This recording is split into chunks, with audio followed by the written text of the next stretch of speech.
Sud Radio, Osez entreprendre, Thomas Binet.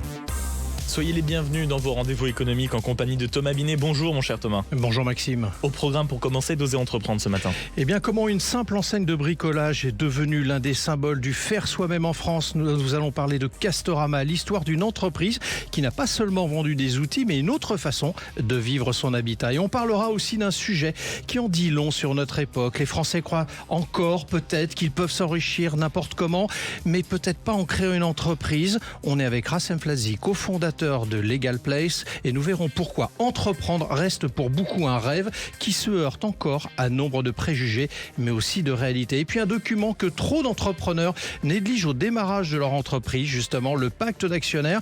Nous sommes également avec Benjamin Wati, notre expert entrepreneurial. On verra pourquoi certaines aventures entrepreneuriales ne s'arrêtent pas faute de clients, mais faute d'avoir prévu l'avenir entre associés. Ecoréseau Business, le magazine de référence pour entreprendre, présente Sud Radio, Osez entreprendre, la saga des entreprises. Thomas, aujourd'hui on va commencer par parler de bricolage, mais pas n'importe lequel. C'est une enseigne que tous les Français connaissent, alors sans forcément connaître son histoire. On parle de Castorama. Comment tout a commencé ? C'est une histoire très concrète, Maxime, presque artisanale. On est en 1969 dans le nord de la France, près de Lille. Un homme, Christian Dubois, ouvre un magasin de bricolage avec une idée simple, mais révolutionnaire pour l'époque. Proposer tout au même endroit pour les particuliers à prix accessible. Le nom Castorama vient d'ailleurs de Castor, l'animal bâtisseur, tout un symbole. Le départ, son idée, c'est de démocratiser le bricolage au maximum. Oui, Maxime, et c'est exactement ça. À l'époque, bricoler soi-même n'est pas encore une évidence. Castorama va changer la donne avec des magasins en libre-service, des prix affichés clairement et surtout des conseils pour les clients. Dans les années 70-80, l'enseigne explose. Elle ouvre des dizaines de magasins et devient une référence du fais-le toi-même. En France, en 2002, elle passe sous le giron du groupe britannique Kingfisher, ce qui lui donne une dimension internationale. Mais alors qu'est-ce qui fait son succès face à une concurrence, on le sait, qui est déjà très forte aujourd'hui ? Mais Castorama a su évoluer avec son époque. L'enseigne ne vend plus seulement des produits, elle accompagne des projets de vie, rénovation, décoration, aménagement.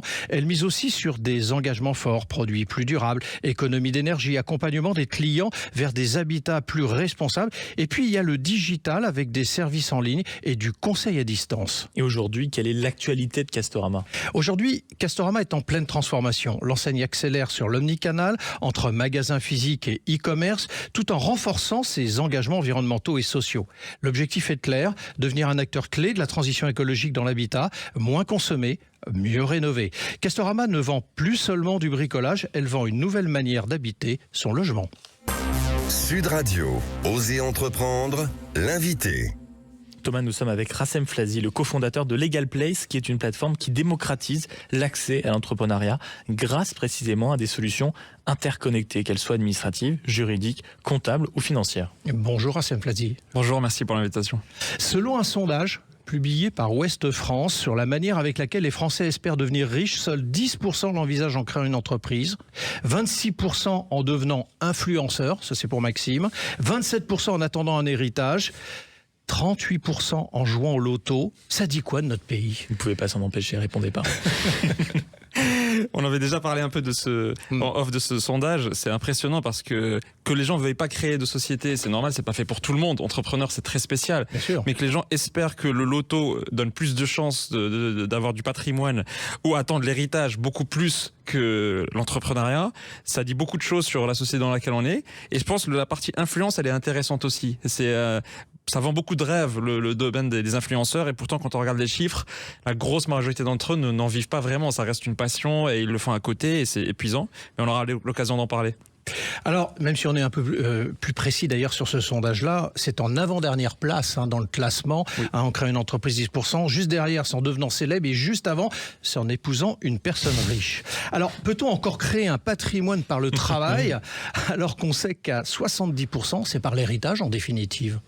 Alors, je pense qu'aujourd'hui, créé par les revenus qui viennent du travail aujourd'hui, la valeur qu'on extrait du travail, elle réduit tous les ans par rapport à une inflation qui est très forte. Donc, peut-être qu'il y a 30 ans, c'était possible avec certains métiers de créer un vrai patrimoine avec le travail.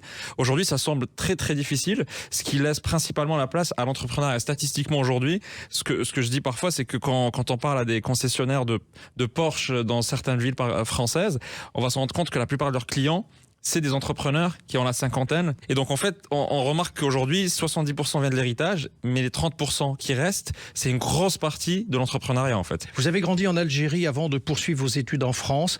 Quel regard portez-vous aujourd'hui sur ce parcours qui vous a conduit de l'autre côté de la Méditerranée ? Alors, je suis venu en France pour mes études d'ingénieur. C'était vraiment le point de départ. Et ensuite, je suis allé à Cambridge, au UK, en Angleterre, pour poursuivre mes études. Et j'ai fait le choix de revenir en France pour créer ma société. Donc c'était un choix qui n'était pas forcément évident parce que l'infrastructure anglaise, elle est quand même très très forte dans mon secteur qui est la tech. Mais en fait, pour moi, la France avait beaucoup d'atouts pour moi personnellement. Et donc j'ai un regard... Je me sens chanceux d'avoir eu ce parcours parce que je viens d'un milieu où j'ai dû travailler quand j'étais étudiant en école d'ingénieur en France. Mes parents pouvaient pas me financer mes études et j'ai pu trouver dans l'écosystème français, un écosystème qui était hyper ouvert. J'ai réussi à faire ma première entreprise, à financer mes études. Et ensuite, avec ce réseau que j'ai commencé à constituer, j'ai pu créer ma start-up. Et il y a une méritocratie qui reste très très forte en France. C'est-à-dire que les gens regardent vraiment votre projet. J'ai eu mon premier investissement d'1 million, ma première levée de fonds. Je devais avoir 27 ans à l'époque. C'était des investisseurs français qui venaient pas de mon réseau particulièrement. C'était ni mes oncles ni mes cousins. Même si bien sûr ça aide quand on a des cousins dans des fonds d'investissement. Mais voilà, mon regard, il est plutôt... il y a une forte méritocratie. Et je suis peut-être un peu une preuve de ça, quoi. Alors, quand vous étiez enfant, juste une question en passant, oui. Vous rêviez d'entreprendre ou d'être ingénieur comme vous l'êtes aussi devenu ? En fait, je rêvais des deux. Je voulais entreprendre dans quelque chose qui soit le plus possible proche de la technologie parce que j'étais passionné par la technologie. J'avais un ordinateur très jeune comme beaucoup de ma génération. Et donc, je suis tombé dans ça et je fais partie de cette génération-là. Je pense que je n'aurais pas pu entreprendre dans un secteur autre que la technologie. Alors, vous l'avez dit tout à l'heure, vous avez fait des belles études, vous avez intégré Centrale Supélec, puis Cambridge. Arrêtons-nous sur l'école 2 secondes quand même, parce que vous avez parlé de méritocratie. Est-ce que l'école apprend à apprendre ? Ou alors on apprend surtout en se trompant. Pourquoi je vous pose la question ? Parce qu'on avait reçu il y a quelques semaines à votre place Jean-Michel Caram, qui a aussi une très belle réussite et qui est également juré de Qui veut être mon associé. Il disait, dans son parcours quotidien, il fait une erreur par jour, mais jamais la même. L'école, c'est un énorme sujet. Moi, je pense que la valeur principale que j'ai tirée de l'école, c'est pas vraiment l'apprentissage, parce que comme vous le dites, l'apprentissage, c'est vraiment par la pratique. Beaucoup de gens attendent que l'opportunité arrive, mais en fait, c'est en faisant de l'action, en passant à l'acte, qu'on attire les opportunités. C'est pas l'inverse, parce que les gens, souvent, avant de passer à l'acte, attendent que l'opportunité se présente. Et je pense que l'action, c'est le principal vecteur d'expérience, d'apprentissage, etc. Je pense que quand on entreprend, on apprend beaucoup plus en 2 ans qu'en faisant n'importe quel autre métier dans la même durée de temps. Mais l'école, ce qui est incroyable, je pense, dans les écoles, les grandes écoles en France, c'est les gens qu'on rencontre. C'est-à-dire on baigne avec des gens qui sont pour beaucoup exceptionnels et ils sont inspirants et souvent ils vous enlèvent des idées limitantes, etc. Beaucoup plus que la matière et le cursus. Le cursus lui-même, on peut le trouver sur YouTube aujourd'hui en mieux, je pense, que ce qu'on peut trouver dans les meilleures écoles. Alors nous sommes avec Rassem Flazi, qui est le cofondateur de Legal Place, pour ceux qui nous rejoignent en cours d'émission. Comment est née cette idée ? Pourquoi créer cette société ? C'est quoi votre constat initial ? Mon constat initial, c'est que j'étais jeune étudiant, je lançais mon activité pour survivre et je me rends compte de cette jungle administrative dans laquelle rentre un entrepreneur. Quand on est particulier, c'est plutôt simple, les impôts sont simples, tout est simple dans la vie administrative. Et quand on rentre, et malgré ça, on a une phobie administrative, et quand on rentre dans la vie d'entrepreneur, tout ça explose, c'est x100 et la moindre erreur coûte très cher. Et donc il y a un stress, et donc je me suis dit, c'est bizarre qu'il n'y ait pas encore de technologies qui permettent de résoudre ça très simplement. Donc ça, c'est votre constat de démarrage. C'est effectivement une lourdeur administrative en France. Alors justement, comme c'est votre principe de base, si vous deviez supprimer demain une seule formalité administrative, vous prendriez laquelle ? C'est très difficile parce qu'elles sont, pour beaucoup d'entre elles, basées sur un vrai... L'esprit de beaucoup d'entre elles est bon. C'est juste peut-être la façon dont c'est fait. Mais je donne un exemple qui alourdit beaucoup. Je pense que Benjamin sera d'accord avec moi. C'est la partie RGPD. Alors, expliquez à nos RGPD, auditeurs. c'est ce qui permet de garantir la confidentialité des informations personnelles, privées, des consommateurs et des utilisateurs. Ouais. Et donc, on est obligé en Europe, donc en France, de faire énormément de process supplémentaires dans notre société qu'on ne faisait pas avant, pour garantir que ces informations sont détruites, sont bien conservées, etc., etc. L'esprit est très bon, mais ça nous pénalise par rapport à nos concurrents chinois et américains, qui eux n'ont pas du tout cette lourdeur-là, ni cette obligation. Et donc eux, dans leur pays, évoluent sans ce coût supplémentaire qui nous est imposé en Europe. Encore une fois, je suis d'accord avec le principe. Moi-même, en tant que consommateur, j'aimerais bien que mes données soient le plus garanties possible. Mais du coup, là, soit tout le monde se l'impose, soit on le fait en Europe de manière un peu plus légère. Mais quand l'Américain progresse dans son pays, devient gros champion local américain, et qu'il arrive en Europe, donc sans cette lourdeur, ensuite il arrive en Europe, et en Europe, il ne respecte même pas cette règle-là parce qu'il peut payer les sanctions parce qu'il est devenu très gros. Rassem Flazi, vous êtes très présent aussi sur Internet, donc j'ai une question malgré tout là-dessus pour vous. Les jeunes rêvent davantage d'entreprendre qu'il y a 10 ans. Est-ce une bonne nouvelle ou parfois une illusion entretenue par les réseaux sociaux? Est-ce que vous pouvez en observer? Parce que, honnêtement, on va se dire les choses. On voit, pour ceux qui ouvrent les réseaux sociaux, tous les jours, des gens qui vous expliquent comment faire. C'est pas pour ça qu'ils l'ont fait, mais ils vous expliquent comment faire. C'est vrai. Je fais partie de ceux qui contribuent sur YouTube à parler beaucoup d'entrepreneuriat. Hein. Ça fait partie de Vous notre... avez une grosse communauté, effectivement. Ouais, exactement. On a quelques centaines de milliers. Mais nous, ma perception, c'est que c'est pas fait pour tout le monde. Oui. Mais il y a énormément d'initiatives pour démocratiser l'accès à l'entrepreneuriat. En enlevant, par exemple, la partie administrative le plus possible, nous, on le fait.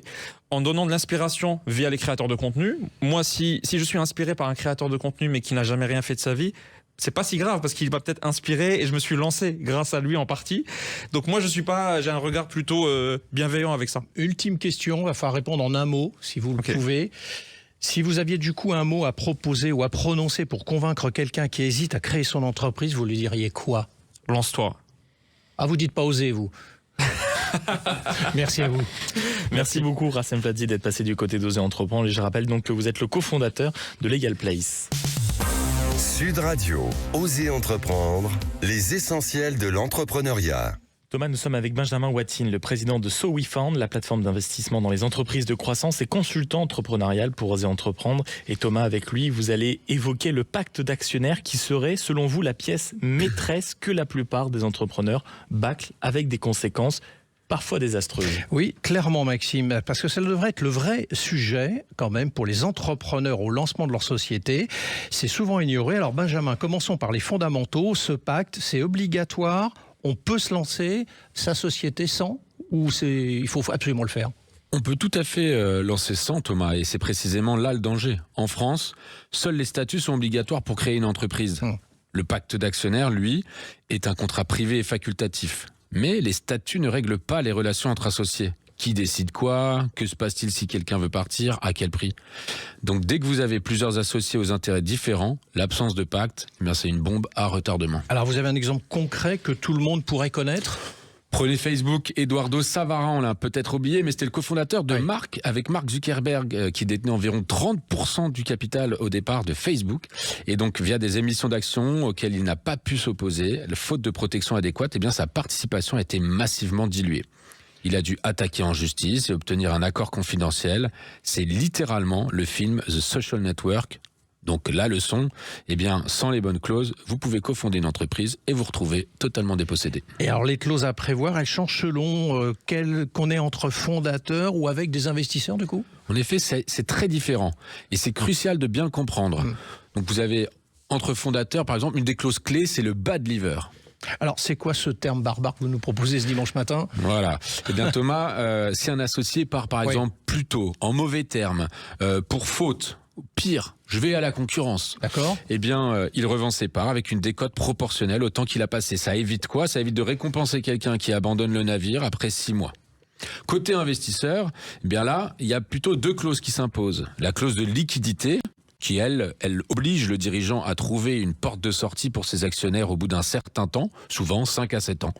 Et puis, il y a la liquidation préférentielle qui fait qu'en cas de vente, l'investisseur récupère sa mise avant tout le monde. Et il en existe plein d'autres, mais déjà, ces deux-là, bien rédigés, peuvent tout changer. Alors, il y aurait une règle d'or à respecter pour vous? Alors, selon moi, la règle d'or, c'est de signer le pacte avant de prendre le dernier euro, avant le premier euro levé, et puis surtout avant tout désaccord. Après, c'est souvent trop tard et c'est très très douloureux. Donc, vaut mieux prévenir que guérir, ça sera le mot que je retiendrai. Merci à vous, Benjamin. Merci Thomas. Et merci à vous, mon cher Thomas. On se retrouve dans une poignée de secondes pour Oser investir. Sud Radio, Oser entreprendre, Thomas Binet.